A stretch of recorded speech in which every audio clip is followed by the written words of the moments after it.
Welcome to the Monkey Mind Podcast, your number one platform for athletes and mental health. Hosted by myself, Danny Perez.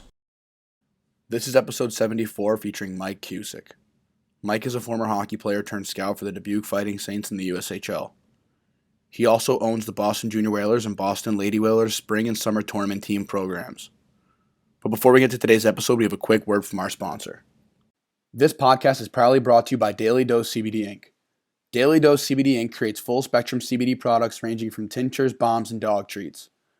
Research has shown that CBD has successful results in aiding in the following areas: anti-inflammation, anxiety, PTSD, help with breaking addiction, neuroprotection, epilepsy, arthritis, chronic pain, and sleeping disorders. Daily Dose makes an extremely safe and effective product that we know you will love, enjoy, and benefit from. Daily Dose has given Monkey Mind listeners 15% off all their orders. Head over to dailydosecbdinc.com and use promo code MonkeyMind15 for 15% off your purchases. That's promo code MonkeyMind15 for 15% off all your orders at dailydosecbdinc.com. All right, let's get after it. All right, we got Mike Cusack on today.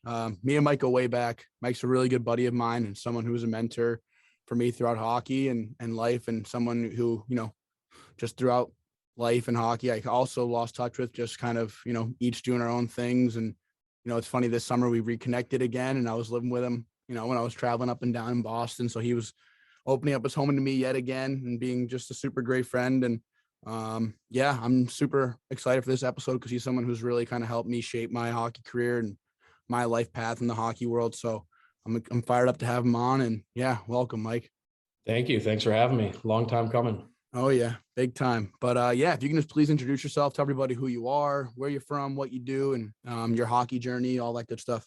Yeah, absolutely. So my name is Mike Cusack, from North Andover, Massachusetts. Currently own and operate the Boston Junior Whalers and Boston Lady Whalers spring summer tournament team programs. I have a bunch of my own spring summer tournaments on the side. Scout for Dubuque in the USHL. It's going to be my 9th season doing that. Had the pleasure of meeting Dan back in, must have been like 2013, 14. It was 12, 13. Yeah, that season with the Bandits. Yeah. So ended up clicking pretty good back then and kept in touch ever since. And, real excited for you to have this opportunity up at UMaine. And I think you're going to do great things up there. So thanks for having me on. Yeah, no, I appreciate it. And like I said before about, kind of that year when we first met, just that was a tough year for me, just kind of in and out of the lineup. And, first year out of juniors, you have high expectations, but you were kind of always there just to, never really just tell me what I wanted to hear, but tell me the honest feedback and, give me honest direction. So I was super grateful for that. And because of that, we obviously became really close. And he's building a women's hockey empire with the Boston Lady Whalers over there. And kind of talk about, what that business has turned into, and, some of the teams you have there and players you've worked with, and kind of, I guess, at the coaching side, give us an inside look on, that sort of space, because we've had a lot of players, but not too many coaches on here. Right. So the spring summer hockey space is a little different than the winter in season stuff. Once you're on a club team in the winter, you're on a junior team, or you're going to a prep school, that's kind of your team for the year. These tournaments in the spring summer, more or less, week by week type of thing. So we start building our rosters. We have tryouts actually for the girls. So we always do our tryouts on Veterans Day in November, send out invites. The girls program's a lot more formal than the boys, in the sense of they're getting selected to be on a team. They get their uniform. We mix practices in, some mini camps. The boys, just because there's so many programs and so many teams, it's more a la carte type. Yep. Where, we'll do this one with you and we'll do this one with this program and so forth. But the girls has been a lot more orchestrated, I guess, with a team environment. And so we went to Minnesota for the boys and the girls this past year. It was a great experience. Things have been going pretty well with the teams. We have some special coaches involved, so really grateful for that. Yeah, no, that's awesome. And watching you grow, that has been super cool. So kudos to you on that. And obviously a podcast about mental health. So if you want to just kind of, we'll switch gears here. And if you want to talk about kind of your journey with that and some of the things that you struggled with in the past, and yeah, just kind of talk about your journey with that sort of stuff.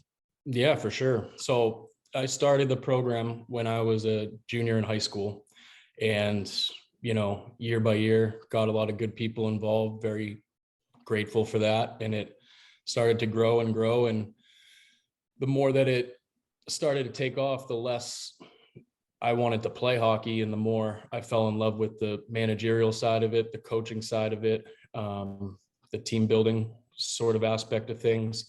And with that sort of came a lot of late nights and early mornings. And for people out there that are, I guess, entrepreneurs or self-employed, you realize like you can stay in bed till 1 PM if you want, but you're just cheating yourself if you're not up early. And basically the first 8-9 years of doing this, the way that I was wired was essentially like sleep for 4 or 5 hours, be it midnight, 1 AM, typing out invitation emails, saving them as drafts to go out the next morning at 7-8 AM.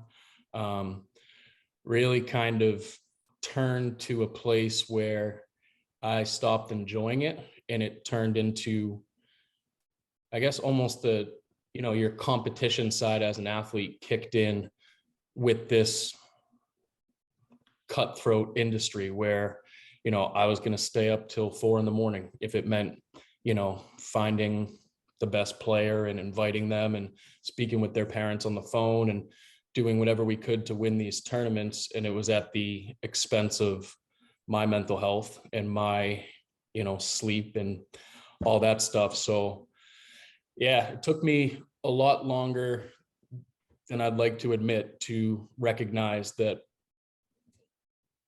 needed to bring more people on board and sort of distribute responsibility, which is something I'm still getting better at every day. It's not easy, but yeah, going to bed at a normal hour and yeah.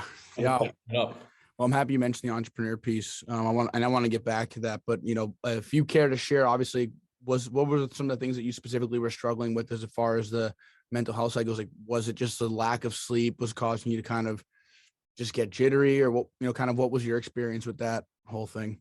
Yeah. So, I mean, to go back to what I said at the beginning, where the spring, summer stuff is more like grind. You're trying to, it's almost like running a charity golf tournament, right? Where you're trying to get another foursome to play and you're trying to collect this team's money, and then the weekend comes and you're on the ground coaching. It's just go. So the one thing that I learned really was, as I said, I used to be of the mindset of, stay up until the job's done type thing. But, that keeps repeating itself. If you're up at 8 AM, you're going to bed at 4 AM, you're waking up for 8 AM again. Well, you're rubbish for the first half of the day because you didn't sleep well. So it took me a lot longer than I'd like to admit to realize that, getting a good night's sleep, going to bed at 10 o'clock, you're going to be 3 times more productive when you wake up at 8 AM, and get back to work than the first half of your day being sluggish and jittery and tired and, drinking 3 coffees. So it was almost like a think smarter, not harder type thing. Yeah, I'm glad I figured that out finally. Yeah, I think, well, that's like the thing that we always see is just like, if you want to be successful in whatever you do, you have to make X amount of sacrifices, and you can't sleep, and you got to do this, that, the third. And I remember when I was staying up with you this summer, as like someone who's just starting out with Monkey Mind and kind of trying to find my own entrepreneurial path, watching you doing what you were doing, I was like, holy smokes, I got to give a hard look in the mirror because I'm just clearly not doing enough. And you were working like a complete dog, and it was admirable to see what you were doing. And, you've had success, and you're a super hard worker, and you can never take those things away from you, Mike. And I'm super like pumped to see that and witness that firsthand, obviously. But just to see you kind of come out and be like, yeah, well, it takes a toll at some point. And I think that we do have to find that work-life balance, and that, like you said, you're going to be more productive when you get the full night of sleep, as opposed to like work until, 1 AM or 4 AM and then waking up at like 7 or 5, whatever, however you cycle it. And it's just like, yeah, maybe you are quote unquote going to be up longer. So you, in theory, will get more work done. But, you're seeing it firsthand from a young kid who's starting, these businesses and is doing super well and super successful, that stuff does take a toll, and your health ultimately does matter. Yeah, no, absolutely. And it was actually, it was a kind of a funny story, and I won't mention names or anything, but it was a couple summers ago that it kind of became clear to me. I mentioned I have a handful of my own tournaments that I run in the spring, summer, and kind of the way that the business works is, a director that has a program and has his own tournaments or her own tournaments, typically do a swap where I'll bring my teams to your tournament, you bring your teams to my tournament type thing. And somebody was kind of in a pinch and said, "Hey, I need a Pee Wee major team for this weekend. I'm desperate. We only have 3 teams. Can you throw a team together last minute?" And I remember being up at like 1:30 in the morning trying to go through spreadsheets and, orchestrate a list of emails for kids to invite, and going on Snapchat and seeing that him and his girlfriend were out to dinner like at 6:30 p.m. and, watching the sunset. And I just remember being furious and thinking, why am I up at 1:30 in the morning to do this guy a favor when he can't be bothered to do it himself? And the more that I thought about that over time and reflected on it, he should be out with his girlfriend on Wednesday night at 6:30 for dinner. You do need to turn it off at some point. So I think that's probably the main struggle that I faced, was the coupling of, you got to know when to turn it off and take care of your body, take care of your mind, and, to trust people and distribute responsibility. And, if this person that's coaching this team or this person that's running this for you, like, empower them to be able to get the job done. It doesn't need to be, me or you up at 4 a.m, being a control freak and, trying to conquer the world. You got to take care of your body. So, yeah. Yeah, no, definitely. Obviously, just because we've talked about this a lot, there's like a rise in, I feel like, anxiety through young athletes and young people in general, just our kind of our generation. There seems to be either they're talking about it more, there's a rise in it. And I feel like athletics can play a role in just the fact that everyone is just so worried about getting to the next level. And kind of, what do you see in hockey right now that, just, I guess, things that we can go pros and cons for players of just, hey, like, players need to be doing this more and stop worrying about this. And some of the cons, like, hey, maybe avoid this sort of stuff. I guess, like, pieces of advice that you want to give to this young generation who's, up and coming, trying to find their way, trying to play college hockey, trying to play in the NHL. Everyone wants to play in the NHL. If you don't admit it, then you're just lying to people, because everyone does. So, just kind of like with the landscape of everything right now, and obviously we can go down a major rabbit hole with this. So, but just kind of just some of the piece of advice that you kind of would want to give parents, players, just kind of navigating everything right now with hockey. Right. I think it's two separate pieces of advice, right? The youth and then the high school, junior age type thing. So we can start with the youth. The number one thing that I would say would be directed towards the parents. And that would just basically be like, take a step back and take a long, hard look at your child and, evaluate their passion for the game. Because, this touches all aspects of things, but COVID happened and, really took a toll on pretty much everybody, not just kids, parents too, and being locked in your house and not being able to socialize. So at the end of the day, for parents, if there's you're a young player, if they're getting off the bus after school and they're going to shoot pucks on their own, that's the greatest thing in the world. And if I was a parent with a kid and I saw that and they get off the bus, grab a stick, start shooting pucks in the driveway, I'd send them to any camp they want. Like, I would empower them. But if they want to get off the bus and eat Doritos and play Xbox, that's totally fine. But you need to recognize that if you're going to push it and make it about you and drag them to an extra skills session or whatnot, not only are they going to start to hate the game, but they're going to start to build a rift in a parent child relationship. So just be honest. It can't be, I've heard the term, parents living vicariously through their kids, right? We've all heard that term. So it's just, you need to be honest. And, I feel like the game's sort of gone away from being fun for a lot of these kids. And a lot of the times it has to do with playing in 6 or 7 or 8 spring, summer tournaments. Like, when you played growing up, you played high school before you went to juniors with the Bandits. How many high school games are there? 20? Yeah, something like that. Super 20, 25. super So you little, played yeah. season before, but now you have these club teams where it's a 65, 70 game schedule. And then you're playing in these showcases in the spring and summer. Like, some of these kids are playing 100 games out of 365 days a year. So if you balance it out and look at, you're playing 100 games versus you're playing 20 games, you're going to be a lot more fired up and hungry for those 20 games. Whereas it's almost, oh, got another hockey game today, better show up and play. So that's basically my 2 cents for the youth stuff. Actually, I have one more thing to add too. If you're in a good situation, like up here in Massachusetts, the top youth league is the EHF. So that's your Minutemen Flames, Boston Terriers, Boston Eagles, those programs. The second-ish league, like 1 and 1A, is called the Elite Nine. That's your Boston Advantage, Valley Warriors, those guys. I can't tell you how many times each year you see a player that's playing in the Elite Nine league, leave an awesome situation because they're being recruited at age 9 to go play on this team because they're loading up and they want to go to the Pee Wee Quebec tournament.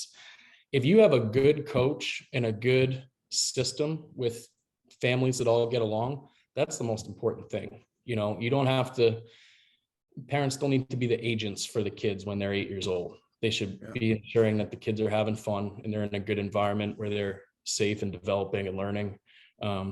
So just basically, the grass isn't always greener, I guess, is the best way to sum it up. No, yeah, exactly. I think, at the end of the day, I've said this a million times. First of all, it's all great advice, and I agree with you wholeheartedly. I think that just, it's easy to lose sight when you're involved. I'm so guilty of it, of like the outcome of everything. And just like, you want to get to the next level. You got to build the best team. You got to be the best player. And it's like, those are all great things, but we all see it, all too often is when it becomes to a point where it's like, you're out of your mind. Well, it's a marathon, and you're a perfect example of it, in the sense of you played your youth hockey, Washington Little Caps, played midgets, and then as my first year out of high school too. So yeah. And I mean, when you were on the Bandits that year, you were a younger guy on the team. I think it was, like one of the few 18-year-olds. Yeah, exactly. So, you were getting frustrated, I guess is a good way to put it. Yeah, for sure. In and out of the lineup, and you couldn't figure out why, because you were always one of the top guys on your teams growing up. And then all of a sudden you got to play with 20-year-olds who are 2 years older, who have been in the league and had more junior experience. And it was new. It was a new obstacle for you to face. You've never been sort of the odd man out. And from a mental standpoint, it's tough to be living away at home, or living away from home at age 18 and dealing with that, and not understanding, well, what did I do wrong? Why aren't I in the lineup today? I'm better than this guy. Just the mental battle that's going on, where you have a lot of free time when you're living away playing junior hockey. So you go to the rink for practice, you work out, you go home, and it's just you and your thoughts, right? So that year for you was tough, but then the next year, you went out to our camp in Dubuque, you went out to a couple NA skates, and you landed in a great spot in Wilkes-Barre, Scranton, with great coaches, Justin Lyle, guys that really care. And you ended up playing Division I. So if you think back to that team with the Bandits, when you were in and out of the lineup, 2, 3 kids maybe from that roster went Division I. So it's one of those things where it's a marathon, not a sprint, but there's also going to be hills and mountains and boulders in the way. you can't get bogged down. You got to keep believing in yourself. And there's a really good interview that Marty St. Louis gave a couple years ago about putting blinders on, right? You don't need to worry about what he's doing over here, what he's doing over there. He's going to this tournament. She's going to that showcase, right? Just focus on being better, getting better every day. And Exactly. The right coach is going to find you. Really just takes one, and that's kind of the proof of the pudding. No, yeah, exactly. I think that like as far as all that goes, I think it completely, segue into like the whole mental health piece, because in those years I was just like, you saw me in the locker room, and I was like the clown, like always making jokes, like the locker room guy, whatever. But there were summers where I was like getting super depressed because I was like so focused on like, why aren't I at where I want to be? You know what I mean? Like, why I want this so badly. I hope it happens. And it's like, well, the biggest piece of advice that I could give to people is, you have these dreams, you have these aspirations. The only thing you can do is work extremely hard for it, do everything you absolutely can, and put those blinders on. Because the second you start like, well, this person's doing it, this person's doing it, like, why, where's my opportunity? You just start getting way too distracted, and you're not focused on what you need to be doing. And there's actually a quote from Paul Rabel. He just retired from professional lacrosse. And really? This is an unreal quote, and it speaks volumes. And I think it can really help mitigate, people's anxieties and their worries. A lot of athletes who are just so worried about the outcome. And I finally learned that it was never about the outcome. It was always about the game. The game is meant to be played, not won. There's no winning, so there is no end. And then he goes on to talk about how we'll continue to compete and win lacrosse games and all that stuff. But it just goes to show that it's not about the outcome of where you end up. Like, I'm super grateful and proud of where I ended up, but there was so much stress and, sleepless nights and depressive episodes where I lost 20 pounds. Yeah. And it's like, I have no regrets. I'm like, it is worth it for me. You know what I mean? Like, if anyone who wants to be successful, like, not that was worth it, but it's like, I'm happy with where I'm at, and I'm so content. But just to the future generations, got to look out for yourself. One, and two, don't let yourself get to that point. Right. You can still care and still get to where you want to go without putting yourself to that point where you're like getting so anxious and worked up about, playing college hockey and playing at the highest level. It's like, relax, enjoy the ride, work hard. And like you said, put those blinders up. Right. And I mean, the only other thing I'd add to that, just on the mental side, is, not to sound cliche and use one of the common catchphrases, but like, it's okay to tell somebody if you're struggling. Like, you've had people in your life when you're in Bridgewater, I was an outlet for you. 100%. Yeah. But for me, it was something different with the, sleepless nights and staying up and doing the email and stuff like that. I don't know how I'd get through it all without my mom. I can confide in her, and, it feels good to be able to be open with somebody. So if you are struggling with something like that, don't hide it or feel ashamed or like pent it up, just kind of identify somebody that you can have an open dialogue with, and, be there to support you and not judge you, and, try to guide you back on the path you want to head out on. Yeah, no, that's perfect. And yeah, I was actually just going to ask you that question next. I guess just like a piece of advice, that you would give to somebody who, was going through what you have gone through or whatever the case is, but you kind of hit that nail on the head. So, I mean, kind of another question parlaying into that is, what's a piece of advice that you would give to someone starting, because just from an entrepreneurial basis in general, starting their own company, someone who's young, hungry, like you were what, 17 when you started this, right?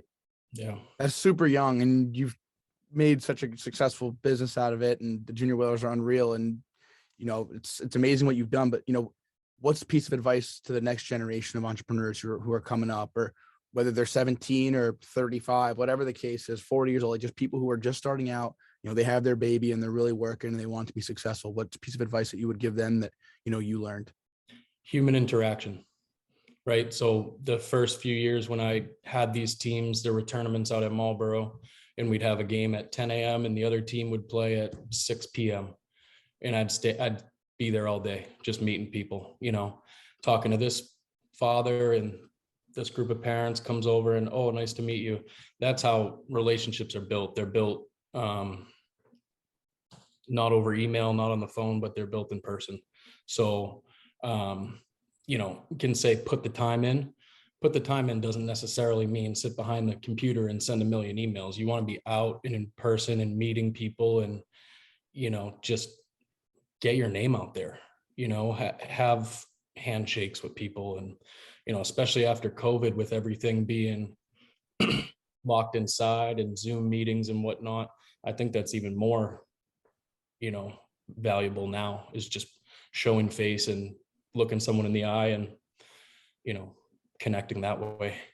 Yeah, that's awesome, Mike. And I don't want to take up too much of your time, and I'm super appreciative of, you coming on and talking about this stuff and being vulnerable and telling your own personal story. And yeah, I'm just super, happy to have met you and, be such a good friend to you. And yeah, I'm just really grateful that you came on and we're be able to open up about this and talk. So thank you so much.